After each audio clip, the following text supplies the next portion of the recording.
Dear students, good evening.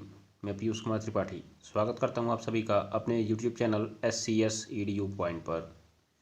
तो आज मैं आपके सामने पुनः बोर्ड एग्जाम कैप्सूल श्रृंखला के तहत 2020 के सेट नंबर 6 824 NO, ध्यान दीजिएगा 2020 के सेट नंबर 6 824 NO का हल लेकर हाजिर हूं, जिसमें हम लोग आज भौतिक विज्ञान और रसायन विज्ञान से संबंधित कुछ महत्वपूर्ण प्रश्नों को हल करेंगे और आपके लिए होमवर्क में जीव विज्ञान के प्रश्न रहेंगे, जैसा कि आपके लिए रोज रहते हैं। तो आइए बिना देर किए हुए हम लोग आज की क्लास को शुरू करते हैं। क्लास को शुरू करने से पहले आप सारे सवालों की तरफ एक नज़र घुमा लीजिए, जिससे आपको पता चल जाए ये सेशन आपके लिए कितना इम्पॉर्टेंट होने वाला है। तो देख लीजिए सवालों को एक बार फटाफट। सारे सवाल आपके सामने दिखाई दे रहे हैं। मैं स्लाइड हटाता जा रहा हूँ, एक बार आप देख लीजिए, फिर मैं सिलेबस शुरू करता हूँ। देखिए सवाल आपके सामने आ रहे हैं। आप इन सवालों का महत्व खुद समझ रहे होंगे, इसीलिए अगर आपको इन सवालों को समझना है तो पूरी क्लास में आप लाइन से बने रहिए।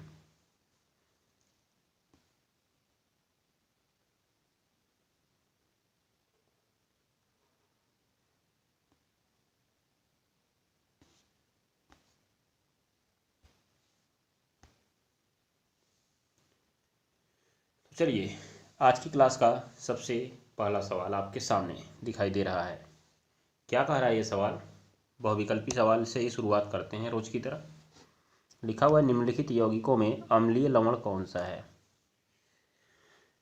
तो प्रॉब्लम ये है कि आपने देखा होगा अम्ल, क्षार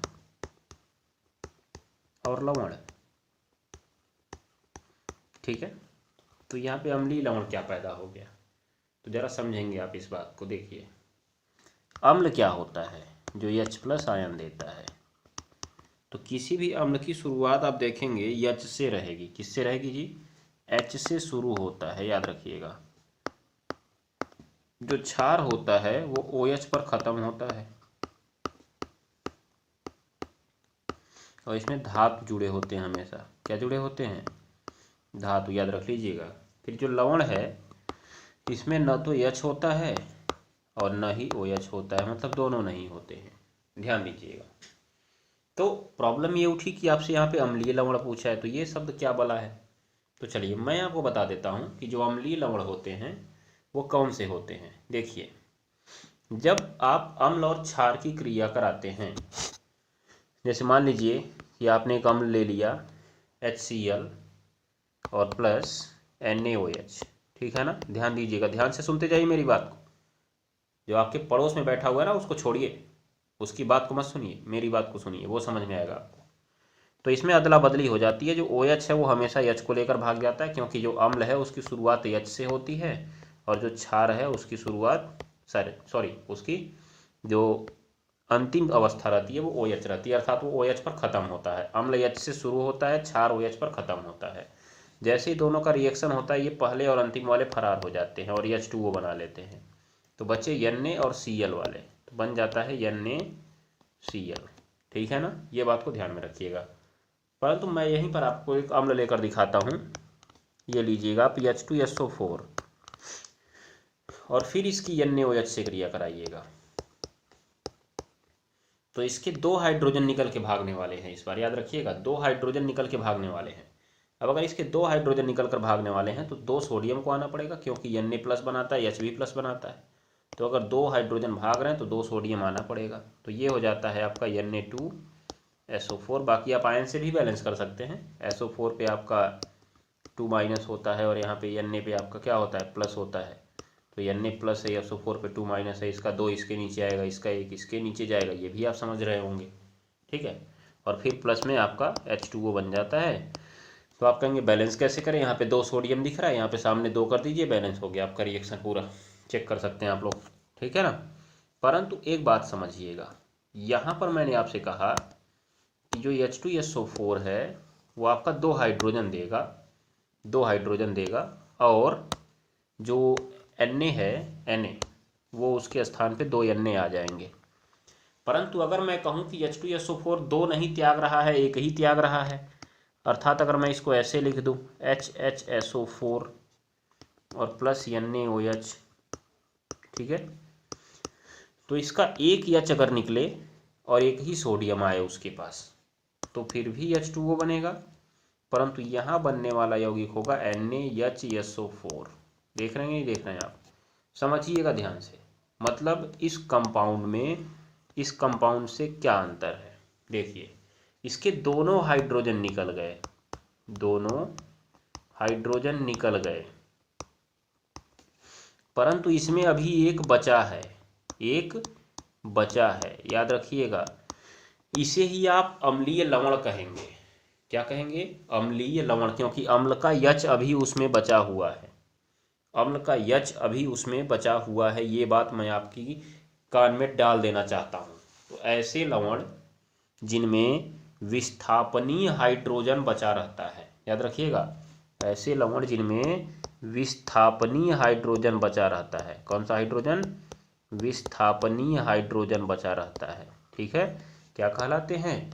अम्लीय लवण कहलाते हैं, अम्लीय लवण कहलाते हैं। ये बात को आप ध्यान में रखिएगा। ठीक, चलिए तो अब आप अपने ऑप्शन में देख लीजिए। ऐसे कहेंगे आप क्षारीय लवण क्या होता है, तो ऐसे लवण जिनमें विस्थापनीय OH बचा रहता है वो क्षारीय लवण कहलाएंगे। बस यही इनकी कहानी है, लवण तो होगा वो। अब जैसे देखिए इसमें कौन से ऑप्शन में है, NaCl तो प्योर लवण है, Na2SO4 इसे भी प्योर लवण है। क्यों? क्योंकि अगर अम्ल होता तो H दिखता, क्षार होता तो OH दिखता, दोनों नहीं है। इसमें देखिए आपका NaH दिख रहा है कि नहीं दिख रहा है? ये देखिए NaH दिख रहा है ना, इसका मतलब यही है आपका अम्लीय लवण। ये भी नहीं, ये तो प्योर लवण है। ठीक है, तो अम्लीय लवण जिसमें विस्थापनीय H दिखता रहता है वही होगा अम्लीय लवण, हो जाएगा ना, आराम से पहचान सकते हैं। और क्षारीय पूछा तो इसमें OH दिखता रहता है, क्षारीय पूछा तो जिसमें OH दिखता रहता है। ठीक है, ये बात को आप ध्यान में रख लीजिएगा। चलिए, जल को जीवाणु रहित बनाने के लिए उपयोगी है, तो आप लोग नॉर्मली जानते ही होंगे, जो फिटकरी है, फिटकरी, इसका उपयोग पानी को साफ करने के लिए किया जाता है। अगर आपके यहाँ का पानी गंदा है और उसमें आप फिटकरी डाल दीजिए तो कुछ ही देर में फिटकरी उस पानी को साफ कर देगी। ठीक है ना, ये बात को आप ध्यान में रख लीजिएगा। बाकी धावन सोडा कपड़ा धोने काम आता है, बेकिंग सोडा खाने वाले पदार्थ में डालने के काम आता है, और विरंजक चूर्ण पदार्थों का रंग उड़ाने के काम आता है, विरंजन करने के काम आता है, विरंजन। ठीक है ना, ये भी जीवाणु रहित करने के लिए प्रयोग में लाया जाता है। लेकिन अगर दोनों ऑप्शन में तो आपको इस पर टिक करना है, फिटकरी पे, याद रखिएगा। चलिए अगले सवाल पे चलिए तो जरा देखिए जरा, यहाँ पे फिर आपके सामने एक दमदार सवाल आता है। लिखा हुआ है कि भैया इसमें से क्षारीय धातु कौन सी है, क्षारीय धातु। तो आप बताएंगे इसमें से क्षार धातु कौन सी है। ठीक है, तो चलिए मैं आपको बता रहा हूँ कि इसमें से क्षार धातुएं कौन सी हैं। तो आपको यहाँ पे याद रखना पड़ेगा क्या, कुछ धातुओं को और उनके नाम के साथ। जैसे पहला नंबर आप याद रखिएगा, क्षार धातुएं, क्षार धातुएं। तो जो क्षार धातुएं हैं ना, क्षार धातुएं, ये आपकी फर्स्ट A वर्ग की धातुएं हैं। क्षार धातुएं जो आपकी हैं वो फर्स्ट A वर्ग की धातुएं हैं। कौन से वर्ग की? फर्स्ट A वर्ग की। इनके अंतिम कोश के इलेक्ट्रॉनिक विन्यास में जब आप देखेंगे तो यश के में ये 1 दिखेगा। कितना दिखेगा? 1। तो जिन लोगों के यश में 1 दिखता है वो सब की सब आपकी क्षार धातुएं होती हैं। ये बात को आप गांठ बांध लीजिएगा, और मैंने आपको कॉपी में लिखवाया भी हुआ है। और ये कौन कौन सी होती हैं देखिए, lithium, sodium, potassium, rubidium, caesium, francium. ठीक है, याद रखिएगा। अगर इसको याद करना चाहते हैं तो ली सो पो रू कैस फ्री लिखिएगा, ली सो पो रू कैस फ्री, या सीज फ्री कर दीजिएगा, सीज फ्री, सीज फ्री, ली सो पो रू सीज फ्री, सीज फ्री, lithium, sodium, potassium, rubidium, caesium, francium, हो जाएगा ना। याद रखिए ये सब की सब क्षार धातुएं हैं, ली सोपोरू सीज फ्री। ठीक है, याद रख लीजिएगा। चलिए इसके बाद मैं यहीं पे आपको क्षारीय मृदा धातुएं भी बता देता हूँ। क्षारीय मृदा धातुएं, मृदा धातुएं, तो जो क्षारीय मृदा धातुएं हैं वो सेकेंड A वाली हैं। कौन सी हैं जी? सेकेंड A वाली। ठीक है, याद रखिएगा आप लोग। अब सेकंड ए वाली क्षारीय मृदा धातु है तो कौन सी होगी? जिसमें यस में 2 आता है, जिसमें यस में कितना आता है? 2 आता है। ठीक है, अब इसमें देख लीजिए आप, बेरिलियम, मैग्नीशियम, उसके बाद कैल्शियम, स्ट्रांसियम, स्ट्रांसियम, स्ट्रांसियम के बाद आपका आता है बेरियम, बेरियम, और आपका आता है रेडियम, रेडियम। ठीक है ना, रेडियम। तो आप देखिएगा, इसको बेरियम को बोल देते हैं बेटा, मांगे, कार, स्कूटर, बाजा, रेडियो। हो गया ना? तो देखिएगा, बेटा, मांगे, कार, स्कूटर, बाजा, रेडियो। ठीक है, याद रखिएगा। बेटा से बेरिलियम, माँ से मैग्नीशियम, कार से कैल्शियम, स्कूटर से यसार, स्ट्रांसियम, बाजा से बीए बेरियम, रेडियो से रेडियम, और ये रेडियो से एक और इसका हो जाएगा कि रेडियम जो है रेडियो एक्टिव तत्व है। कौन सा तत्व है जी? रेडियो एक्टिव तत्व है, ये भी आपको मालूम हो जाएगा। ठीक है, तो ये है आपकी क्षारीय मृदा धातुएं। फिर यहीं पे आप एक मुद्रा धातुएं लिख लीजिए, मुद्रा धातुएं, मुद्रा धातुएं। मैं आपको सब कॉपी में बता चुका हूँ, परंतु एक बार आपके दिमाग में आ जाए इसलिए फिर मैं लिख रहा हूँ। कॉपर, AgAu, इनका प्रयोग सिक्के बनाने में किया जाता है, इसलिए इनको कहा गया है मुद्रा धातुएं। ठीक है, चलिए उसके बाद मैं यहीं पे आपको हैलोजन तत्व बता देता हूँ। हैलोजन तत्व, तो हैलोजन जानते हैं, ये लोग 7A वर्ग के होते हैं और इनके पी में आपको 5 दिखता है, पी में आपको 5 दिखता है, ये मैं आपको अभी बता दे रहा हूँ। ठीक है ना, ये बात को आप अपने दिमाग में बैठा लीजिएगा। चलिए उसके बाद देखिए कौन कौन होते हैं इसमें। Fluorine, chlorine, bromine, iodine. ठीक है, इसमें आपका एक एस्टेटीन भी आता है, एस्टेटीन, लेकिन 4 ही लोग को नॉर्मली लिखा जाता है, फ्लोरीन, क्लोरीन, ब्रोमीन और आयोडीन। ठीक है, ये बात को आप ध्यान में रख लीजिएगा। ठीक, चलिए तो ये आपके हो गए कुछ पॉइंट्स जिन्हें आपको ध्यान में रखना चाहिए। एक और मैं आपको बता देता हूँ, अक्रिय गैसें या उत्कृष्ट गैसें, अक्रिय गैसें या उत्कृष्ट गैसें। ठीक है, तो आइए जरा देखिए अक्रिय गैस या उत्कृष्ट गैस कौन सी है। जिनके अंतिम में आपको पी में 6 दिखता है सब अक्रिय गैसें हैं। ये लोग रखे गए हैं शून्य वर्ग में, इसमें रखे गए हैं शून्य वर्ग, जिसे आप वर्ग संख्या 18 भी कह सकते हैं। इसमें आता है आपका हीलियम, आपका आता है नियॉन, आपका आता है आर्गन, आपका आता है क्रिप्टॉन, आपका आता है जेनॉन, आपका आता है रेडॉन। ठीक है, इतने लोग इसमें आते हैं आपके, हो जाएगा। तो ये बात को आप जरूर ध्यान में रखिएगा। आशा करता हूँ कि आपको ये सारी चीज़ें अच्छे से समझ में आई होंगी। समझ में आई होंगी तो एक बार थम्स अप करिए और मैं आगे चलता हूँ। और मैंने आपसे कहा कि आप अपने पड़ोसी पर मत ध्यान दीजिए, आपका भाई बहन आपके बगल में बैठा उस पर मत ध्यान दीजिए, आप कान में ईयरफोन लगा के पढ़ना शुरू कीजिए, आपको क्लासेज अपने आप समझ में आने लगेंगी। ठीक है ना, ध्यान में रखिएगा। तो देखिए यहाँ पे भैया आपसे पूछा है क्षारीय धातु कौन सी है। क्षारीय धातु, तो इसको क्षारीय मृदा मत समझिएगा, खाली क्षारीय लिखा है, मैं यहाँ पे क्षार लिखा हूँ तो इसका मतलब मत समझिए क्षार है, क्षार का मतलब क्षारीय ही तो है ना। तो क्षारीय धातु में कौन सी आ रही है जी? लिथियम, सोडियम, पोटेशियम वाली आ रही है ऑप्शन, मतलब सेकंड नंबर ऑप्शन सही है आपका। फिर ये आपका देखिए बेटा मांगे कार, बेटा मांगे कार सेकंड वाली है आपकी क्षारीय मृदा धातु। ये बोरान, एल्यूमिनियम, गैलियम, ये थर्ड ए की है। तो ये आपके लिए ज़रूरी नहीं है, कोई नाम नहीं होता इसलिए मैंने इनको बताया नहीं आपको। ठीक है ना, याद रख लीजिएगा। और यहाँ पे अगर कॉपर लिखा होता, कॉपर AgAu, तो ये आपकी उत्कृष्ट धातुएं हो गई होती।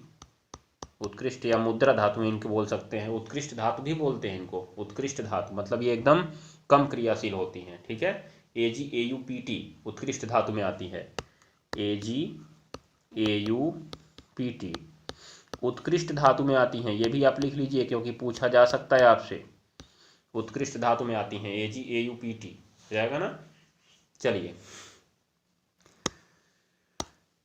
अब आइए जरा, तो उत्कृष्ट धातु किसे कहते हैं एक बार ये भी सुन लीजिएगा आप। उत्कृष्ट धातु किसे, अगर आप चाहते हैं तो मैं एक बार चर्चा कर ही लेता हूँ, देख लीजिए जरा, बस देख लीजिए, इस सवाल को नोट आउट मत करिएगा। कहा एक सरल सूक्ष्मदर्शी में प्रयुक्त लेंस की फोकस दूरी एफ निकालनी है, फोकस दूरी एफ निकालनी है। फिर आवर्धन क्षमता 11 है, तो यम बराबर लिखा है 11। न्यूनतम दूरी यहाँ पे डी से प्रदर्शित करते हैं लेंस के लिए, मैंने नकल मार के कहीं से चेक कर लिया है, ठीक है, तो आपके काम का है नहीं, बस मैं इसलिए आपको बता रहा हूँ, बस देखते जाइए इसको। तो इसका फार्मूला जो होता है यम बराबर 1+d/f होता है, इसी में मान रख के सारे मान को निकाल देते हैं, हो जाएगा ना, ये याद रखिएगा। और यहाँ पर एक बात समझ लीजिए आप, देखिए मैं आपको एक बात बताता हूँ, ये वाला सवाल में लिखा 3 सेमी, 4 सेमी, 25 सेमी, 100 सेमी का है, फोकस दूरी के 4 उत्तर लेंस है, खगोलीय दूरदर्शी में कौन सा लेंस लगाएंगे। तो देखिए जब भी आप किसी खगोलीय दूरदर्शी की बात करते हैं तो उसमें 2 प्रकार के उत्तर लेंस लगे होते हैं। एक उत्तर लेंस होता है अभिदृश्यक उत्तर लेंस, अभिदृश्यक उत्तर लेंस, और दूसरा होता है नेत्रिका लेंस, नेत्रिका लेंस, ठीक है ना, याद रख लीजिएगा। अब उसके बाद जो यहाँ पे आपका फॉर्मूला होता है, फॉर्मूला अभिदृश्यक का होता है एफ ओ और नेत्रिका का होता है एफ ई, मतलब फोकस दूरी। यहाँ पे जो फोकस दूरियाँ लिखी हैं उसमें से कोई 2 आपको लेना है, तो कौन सा आप लेंगे कि अधिकतम आवर्धन हो। तो आवर्धन का एक फॉर्मूला देख लीजिए, -FO/FE होता है। तो अब आप बताइए कि इस भिन्न का मान बड़ा कब होगा, जब अंश बड़ा होगा और हर छोटा होगा, होगा कि नहीं होगा। तो एफओ को आप बड़ा रख दीजिए, एफ ई को आप छोटा रख दीजिए। एफओ को बड़ा रख दिया जाए और एफ ई को क्या रख दिया जाए, छोटा रख दिया जाए, पूरी भिन्न हो जाएगी बड़ी। अभी कहा होता कि न्यूनतम आवर्धन के लिए, तो न्यूनतम आवर्धन बोलता तो एफओ को छोटा रखते, एफ ई को बड़ा रखते। अब जो एफओ बड़ा है तो इसमें सबसे बड़ा कौन सा वाला है, 100 सेमी वाला है, और ये छोटा है तो ये कितने सेमी वाला है, 3 सेमी वाला रख दीजिए बस। तो ये आपको रखना होगा, सबसे अधिक आवर्धन आपको इसी में मिलेगा, सबसे अधिक आवर्धन आपको इसी में मिलेगा, बस, ठीक है ना। चलिए अब चलते हैं अगले सवाल पे हम लोग, आइए जरा देखा जाए अगला सवाल। कहा भैया 2 सेमी लंबा एक बिंब है, बिंब, बिंब अभी कल मैंने आपको क्लास में बताया था ना, बिंब का मतलब वस्तु होता है। तो वस्तु की लंबाई पहले दे दिया, वस्तु की लंबाई क्या होता है जी, जब वस्तु की लंबाई होता है वो होता है ओ बराबर होता है 2 सेमी, 2 सेमी, 10 सेमी फोकस दूरी के, 10 सेमी फोकस दूरी के, तो फोकस दूरी बताइए, तो फोकस दूरी भैया उत्तर लेंस है इसीलिए प्लस होगा, क्या होगा जी, प्लस होगा। आगे देखिए, प्लस होगा तो, प्लस होगा तो क्या होगा, वही होगा जो मंजूर खुदा होगा।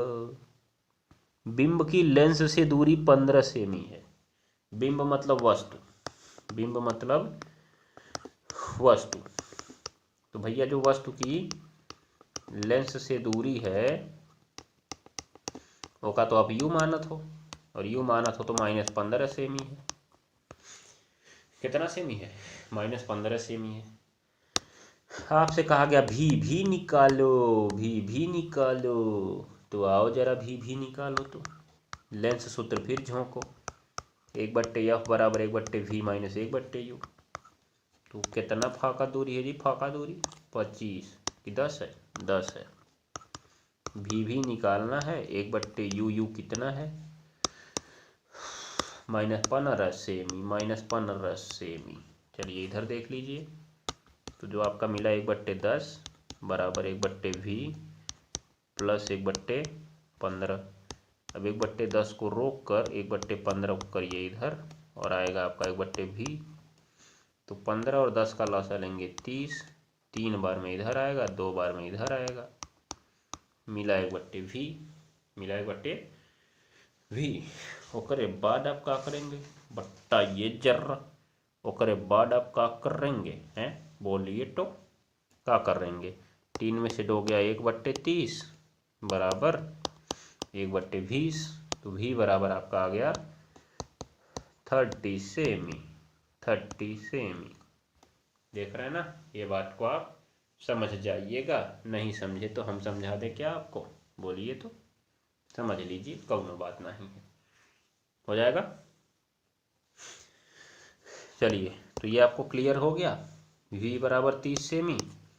अब आपसे क्या पूछा है, प्रतिबिंब की प्रकृति, स्थिति और आकार ज्ञात कीजिए। तो v प्लस में आया, इसलिए प्रतिबिंब वास्तविक बनेगा और 30 सेमी दूरी पर बनेगा, 30 सेमी दूरी पर बनेगा, हो जाएगा। फिर उसके बाद इसका आकार भी बताना है। तो चूंकि आवर्धन यम बराबर एक सूत्र होता है आई बट्टे ओ बराबर वी बट्टे यू, तो आपको आई निकालना है, आई रहने दीजिए। ओ आपने देखा 2 सेमी और वी आपने देखा क्या 30 सेमी, और यहाँ पे यू आपने देखा -15 सेमी।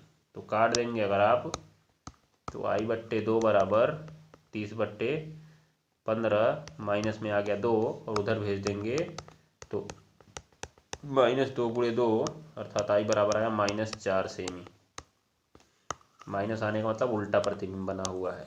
कैसा प्रतिबिंब बना है जी, उल्टा। तो प्रतिबिंब उल्टा है, 4 सेमी लंबा है, प्रतिबिंब उल्टा है, 4 सेमी लंबा है, 30 सेमी दूरी पर है और वास्तविक है। वास्तविक उल्टा, वस्तु से बड़ा, वस्तु से बड़ा, ये आपका हो जाएगा प्रतिबिंब की स्थिति। यही आप लिख दीजिएगा अंतिम में, हो जाएगा ना। तो समझ में आया कि नहीं सवाल आपको, बोलिए।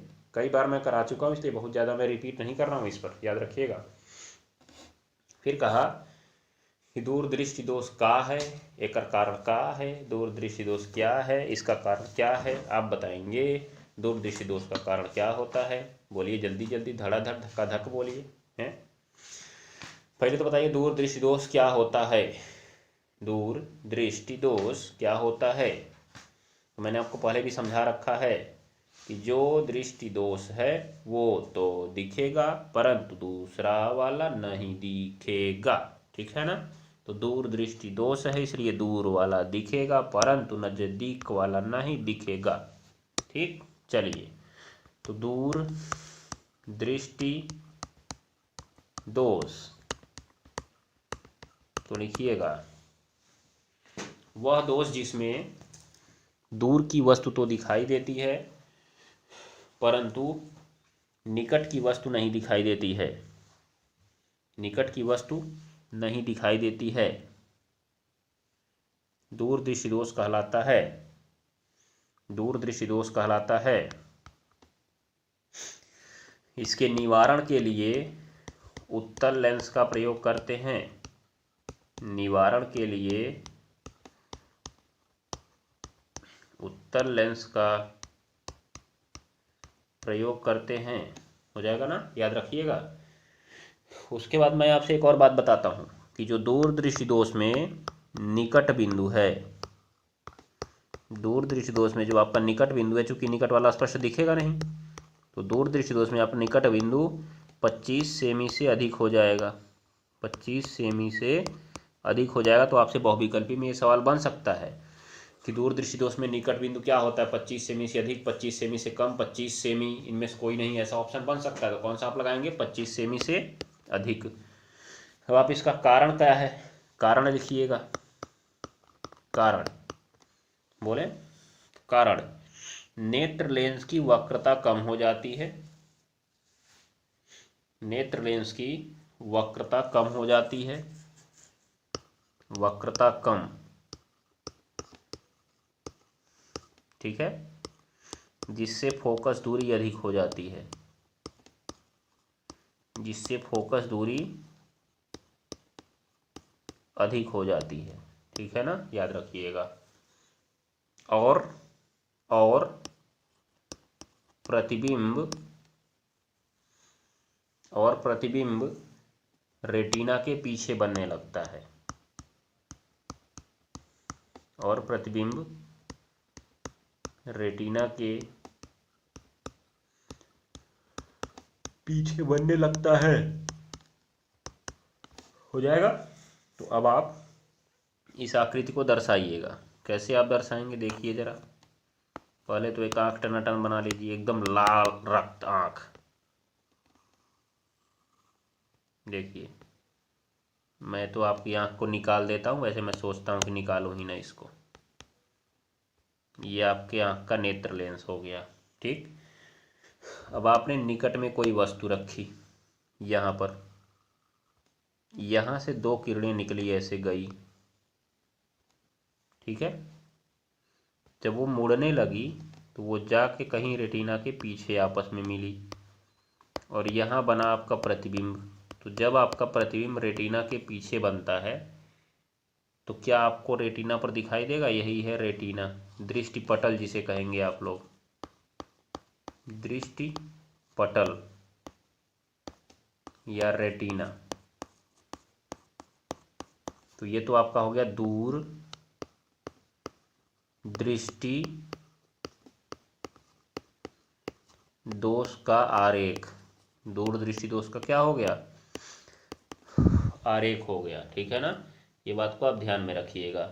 उसके बाद आप चलिए, उसके बाद मैं आपको बताऊं कि जब आप यहाँ पर देखेंगे कि अभी तो प्रतिबिंब आपका पीछे बन रहा है, आप चाहते हैं कि और पहले बने, तो आप इन किरणों को इतना दूर से नहीं लाना चाहेंगे, सोचेंगे थोड़ा नज़दीक से आए। अगर ये नज़दीक से आती, देखिए अगर ये नज़दीक से आती तो यहीं पर जाकर मिल सकती थी, ठीक है। परंतु संभव कैसे होगा? हमको किरणों को पहले ही मोड़ना पड़ेगा, तब वो यहाँ पहुँच पाएंगी। तो इसके निवारण के लिए हम लोगों ने कौन सा लेंस लगाया हुआ है? उत्तल लेंस लगाया हुआ है। कैसे लगाया है, जरा इस बात पर फोकस करिए आप। आइए जरा, तो पीछे लिखिएगा निवारण, पीछे लिखिएगा अब निवारण। तो क्या हो जाएगा? फिर से इस आँख को ऐसे टनटना कर बना दीजिएगा और इस आँख में आपका जो नेत्र लेंस है वो भी ऐसे बना लीजिएगा। बना दिया आपने? चलिए अब ज़रा देखिए, मैं भिन्न भिन्न रंगों के प्रयोग से आपको समझाने का प्रयास करता हूँ। मैंने यहाँ बाहर एक उत्तल लेंस लगा दिया है, चश्मा। बाहर हमने उत्तल लेंस का एक चश्मा लगा दिया है अब आपको, ठीक है। अब आप जब यहाँ की वस्तु का देखेंगे तो पहले वो जैसे ही इस पर जाएगी, किरणें में बदलता हूँ थोड़ा सा रंग, जैसे ही वो इस पर जाएगी यहाँ पर, ये इसको थोड़ा सा मोड़ देगा, ठीक है ना। देखिए, और जब यहाँ से जाएगी तो ये पुनः इसको थोड़ा और मोड़ेगा, यहाँ से देखिए,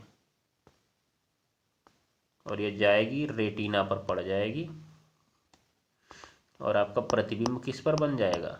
रेटिना पर बन जाएगा। तो ये हो गया निवारण। किसका निवारण हो गया? दूरदृष्टि दोष का निवारण। कौन सा लेंस लगाकर? उत्तल लेंस लगाकर। और अगर मान लीजिए कि आपका नहीं लगा होता तो आप उसे भी डॉटेड लाइन से दिखा सकते थे। कैसे? देखिए, मैं इस पेन का यूज करता हूँ। अगर मान लीजिए आपका लेंस नहीं लगा होता तो आपकी किरणें ऐसे जाती, सीधा सीधा यहाँ से आती और इसको आप ऐसे पीछे ले जाके दिखा सकते हैं, अगर एक ही फिगर में दिखाना चाहते हैं तो, ठीक है ना। परंतु लेंस ने उसको मोड़ दिया और वहाँ पर भेज दिया, कहाँ पर? जहाँ पे आप भेजना चाहते थे। किस पर? रेटिना पर भेज दिया। और प्रतिबिंब आपका वैसे दो चित्र बनाइएगा तो आराम से समझ में आ जाएगा। एक पीछे वाला बनाइएगा जिसमें दोष आपको दिख रहा हो, और एक बाद वाला बनाइएगा जिसमें आपको सीधा सीधा प्रतिबिंब बना हुआ दिख रहा हो, क्योंकि अगर एक ही में बनाएंगे खिचड़ी हो जाएगा, एग्जामिनर को समझ में नहीं आएगा। तो ऐसे आप बना लीजिएगा। और आपसे भी 2023 में भी ये सवाल पूछा गया था, 2024 में भी कंफर्म पूछा जाने वाला है। मैं भविष्यवाणी कर चुका हूँ इस बात की, पंडित जो ही थे भविष्यवाणी कर ही सकता हूँ। दक्षिणा दीजिए आप लोग हमको। चलिए अब देखिए यहाँ पे क्या लिखा हुआ है। एक वैद्युत प्रेस है, अधिकतम तापन दर के लिए 840 वाट की दर से ऊर्जा मुक्त हो रही है तथा 360 वाट की दर से ऊर्जा उस समय मुक्त हो रही है जब वह तापन की दर निम्नतम है। मतलब एक बार उसकी अधिकतम तापन की दर है और एक बार उसकी निम्नतम तापन की दर है। विद्युत आपूर्ति 220 वोल्ट पे आ रही है। प्रकरण में विद्युत धारा बताना है, प्रतिरोध की गणना करनी है। तो दो स्थिति बना लीजिए और सवाल लगा लीजिए। देखिए इधर बांट लीजिए। प्रथम स्थिति कब? अधिकतम तापन की दर पर। किस पर? अधिकतम तापन की दर पर। ऐसे बना लीजिएगा। कितना पे जा रही है? 840 वाट शक्ति है जी। ये तो वाट लग गया भैया, वाट वाट लगली, वाट लगली, वाट लगली है। P बराबर 840 वाट दिया हुआ है। क्या दिया हुआ है? 840 वाट, ठीक है ना।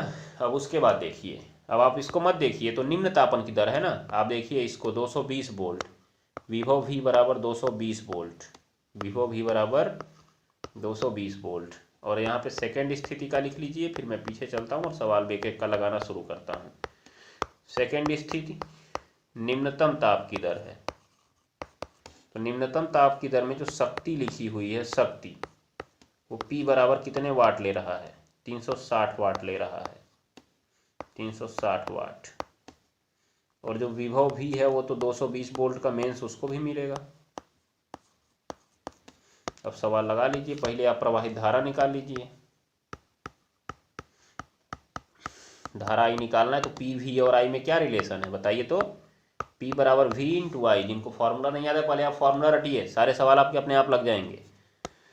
कितने से कर रहा है? 840 से कर रहा है, तो 840 बराबर V इंटू आई। V इंटू आई है तो क्या हो जाएगा जी? 220 गुणे आई, तो उसको रोकिए, इसको नीचे भेजिए। 840 बट्टे 220 बराबर आई। तो देखिए 0 से 0 कट, आई बराबर आपका आ गया 84 बट्टे 22। तो मैं हाफ हिस्से में सेकेंड स्थिति लगाऊंगा, इसलिए दूसरी तरफ चला जाता हूं मैं। तो आई बराबर, इसको देखिए थोड़ा सा मैं यहाँ काटने का प्रयास करता हूँ। 2 से 11 बार में 22 और 2 से 42 बार में 84। तो आई बराबर 42 बट्टे 11, 11 थियाँ 33, 11 थियाँ 33। कितना बचा जी? 7 2 9, 90 हो गया। 11 8 88, दशमलव लगा लीजिएगा पहले। उसके बाद 2 बचा 20, 11 कम 11, 9 बचा 90, 11 8 88, ऐसे आता जाएगा। तो मतलब आप अंतिम वाला अंक 4 से ज़्यादा इसको छोड़िए, उसके पहले एक जोड़िए, तो 3.82 एम्पियर की धारा प्रवाहित होगी, हो जाएगा। ये बात को आप ध्यान में रख लीजिएगा। उसके बाद यहीं पे मैं आपको एक हिस्सा इसका और लगा देता हूँ। क्या निकालना था उसमें जी आपको? इसी सवाल में ज़रा देखिए तो, इधर मैं कहाँ काट पीट दे रहा हूँ, इसमें देखिए प्रतिरोध भी निकालना है, प्रतिरोध। चलिए आइए जरा, तो प्रतिरोध अगर आपको निकालना है तो प्रतिरोध अगर R निकालना है आपको तो 2 सूत्र हैं आपके पास। प्रतिरोध अगर R निकालना है आपको तो आपके पास 2 सूत्र हैं। एक बराबर V बराबर आई इंटू आर निकाल लीजिए, क्योंकि आई तो पता ही चल गया है। या तो आप P बराबर V स्क्वायर बट्टे आर लगा लीजिए, तो हम क्यों ना P बराबर V स्क्वायर बट्टे आर ही लगा दें। तो P बराबर V स्क्वायर बट्टे आर से क्या हो जाएगा? P क्या है जी? P बोलिए। P है आपका 840 बराबर V स्क्वायर जो था आपका 220 वोल्ट था, इसका वर्ग हो गया और बट्टे आर हो गया।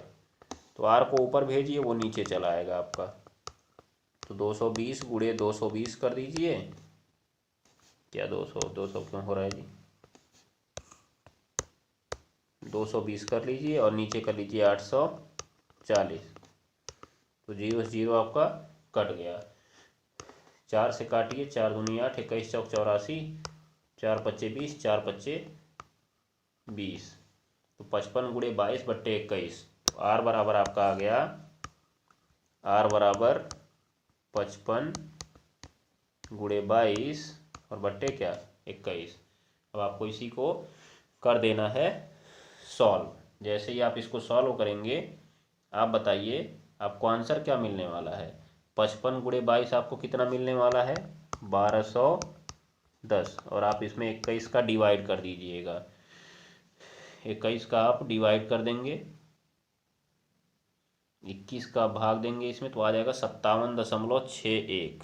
57.61 आपका आंसर आने वाला है। तो 57.61 ओम आपका आंसर आ जाएगा, ये प्रतिरोध हो जाएगा। ठीक, ये बात को आप ध्यान में रख लीजिएगा। तो समझ में आ गया कि नहीं आ गया? बोलिए तो जरा, बताइए जरा, दिमाग लगाइए जरा, बोलिए जरा, बोलिए आ गया कि नहीं आपको? तो बस, तो आपको आराम से समझ में आ गया होगा। हम चलते हैं अगले सवाल की और इसके अगले हिस्से की ओर चलते हैं। अगला हिस्सा भैया तन इनकर झोंक दो तो आ जाओ। फिर इनमें भी इनहुक लगाओ वही फार्मूला, इनहुक फार्मूला वही लगाओ जी। ये तो कहना चाहते हैं कि हमारा उदाहरण निकालो, तो हमने कहा चलो। P बराबर फिर V इंटू आई कर दीजिए। पी अब की बार कितना ले रहा है जी, कितना सोख रहा है ये 360 सोख रहा है, तो 360 ये सोख रहा है, 220 आ रहा है, आई पूछ रहा है, तो आई बराबर 360/220, 0 0 कट्टम कुट। आपको भैया बचा 36/22, 11 बार में, और ये 18 बार में। कहाँ हट जा रहा है जी, तो आई बराबर 18/11 आ गया। अगर 11 से 18 काटेंगे तो क्या होगा, भाग दीजिए जरा, कितना आएगा, 1.6363 आता जाएगा, तो 1.636 ऐसे आता जाएगा, मतलब 1.64 एम्पियर कर दीजिए इसको,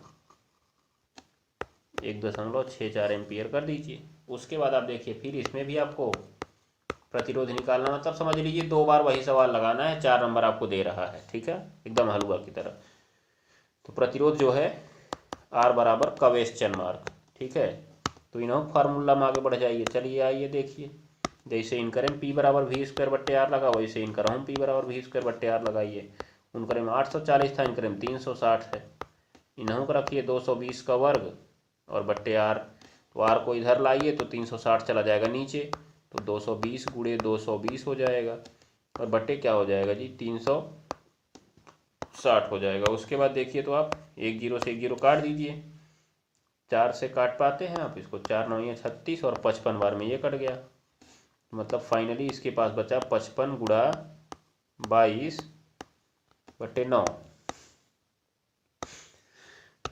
तो 55 में 22 का आप गुणा करा लीजिए, क्या उत्तर मिलेगा आपको, 55 × 22 आपको मिलेगा है, हाँ 55 × 22 आपको मिलेगा 1210। ये उल्टा क्या हो गया क्या जी, इसमें गलती हो गया क्या,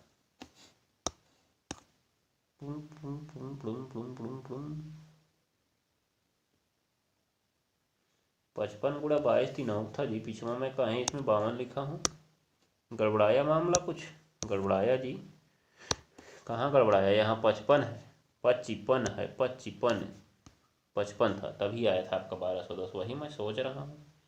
55 × 22, चलिए इन्हों देख लीजिए, तीनों मन वही है, इनकर 1210 आ गया, परंतु इनकर 1/9 आया, इनकर 1/9 आया, तो जब आप 9 से भाग देंगे तो 134.44 आ जाएगा आपका, 134.44 ओम आ जाएगा, ये आपका प्रतिरोध R हो जाएगा, ये आपका आंसर हो गया। तो समझ में आ गया कि नहीं आ गया, तो कुछ नहीं करना था, सब कुछ आपको दिया गया था, 2 स्थिति देखिए आपको दी गई थी, आप डरिएगा मत, 2 स्थिति आपको दी गई थी, अधिकतम तापन की दर दी गई थी और न्यूनतम तापन की दर 220 वोल्ट। तो एक बार अधिकतम का हल करिएगा, चूंकि पूछा है दोनों प्रकरणों में, तो अधिकतम वाला अलग से हल करिएगा, न्यूनतम वाला अलग से। सवाल अच्छे से पढ़िएगा, फिर सब सवाल लगा लेंगे आप, ध्यान में रखिएगा। तो आज के लिए बस इतना ही, अब हम लोग मिलते हैं कल की क्लास में, तब तक के नमस्कार, टाटा, गुड बाय। ये देखिए आपका सवाल है जो मैं कल की क्लास में आपको करवाने वाला हूँ, तब तक आप पढ़िए और पढ़ाते रहिए, हंसिए और हंसाते रहिए, ठीक है, सवाल देते रहिए, सवाल को घर पे याद करते रहिए। डीएनए क्या है अभी हम लोग इसकी चर्चा करेंगे क्लास में। पुनरुद्भवन इंपॉर्टेंट है, आपको मैं बता चुका हूँ, 2 नंबर में पूछा गया, एक उदाहरण बताइए, प्लेनेरिया पकड़ के बोटी बोटी काट दीजिएगा उसका, ठीक है ना, जैसे मुर्गा काटते हैं ना वैसे ही। ऐच्छिक और अनैच्छिक पेशियों में अंतर बताइए। ऐच्छिक पेशियां जो इसे आप अपनी इच्छा अनुसार काम करा सकते हैं, जैसे हाथ पैर की पेशियां, अनैच्छिक पेशियां जिसे आप अपनी इच्छा अनुसार काम नहीं करा सकते, जैसे हृदय की पेशियां और आँख की पेशियां, याद रख लीजिएगा, ठीक है ना। चलिए, सजीव निर्जीव में अंतर स्पष्ट कीजिए। पौधे सजीव हैं क्यों, क्योंकि वो भी तो शोषण करते हैं ना, जो लोग शोषण करते हैं सब सजीव हैं, ठीक है, तो इसको आप पढ़िएगा, आपकी कॉपी में मिलेगा। स्वपोषी पोषण क्या है, दूसरी तीसरी बार मिल रहा है। प्रकाश संश्लेषण में इसकी क्या भूमिका है, इंपॉर्टेंट क्वेश्चन। हार्मोन्स किसे कहते हैं आप बताइएगा, हार्मोन्स किसे कहते हैं। मधुमेह किस हार्मोन्स की कमी के कारण होता है, आपने देखा होगा जिनको शुगर का रोग होता है, इसी को शुगर बोलते हैं, शुगर। जिनको शुगर का रोग होता है उनको इंसुलिन की सुई लगाई जाती है, तो जो आपका इंसुलिन हार्मोन है उसी का श्रावण कम हो जाता है। और इससे संबंधित हार्मोन्स के कार्य भी बताइए। तो कुछ जो इंसुलिन पूछा जाएगा उसके कार्य आप बता दीजिएगा, या बहुत सारे हार्मोन्स के, चूंकि 4 नंबर पूछा है तो कई हार्मोन्स के आपको कार्य बताने पड़ेंगे। लास्ट क्वेश्चन देखिए, आवृत्त बीजी पौधों में, आवृत्त बीजी मतलब पुष्पीय पौधों में, किसमें जी, पुष्पीय पौधों में लैंगिक जनन बताइएगा। तो पुष्पीय पौधों में लैंगिक जनन पूरा आपको प्रक्रिया सहित चारों प्रक्रिया लिखनी है। मतलब पहले युग्मक जनन, युग्मक जनन के बाद आपका परागण, परागण के बाद आपका निषेचन, निषेचन के बाद आपका फल, बीज और भ्रूण का निर्माण पूरा लिखना पड़ेगा। ठीक है, और विधिवत लिखिएगा, नहीं दांत तोड़ देंगे मार के आप लोग का। मनुष्य में लिंग निर्धारण की क्रिया ये आप क्लास में पढ़ेंगे जल्दी ही, इसलिए आप इसकी चर्चा भी नहीं करेंगे। ठीक है ना। चलिए तो मिलते हैं अब कल की क्लास में, और आप मन लगा के पढ़ते रहिए, लोड मत लीजिएगा 1% का, पढ़ाई आपकी सही चल रही है।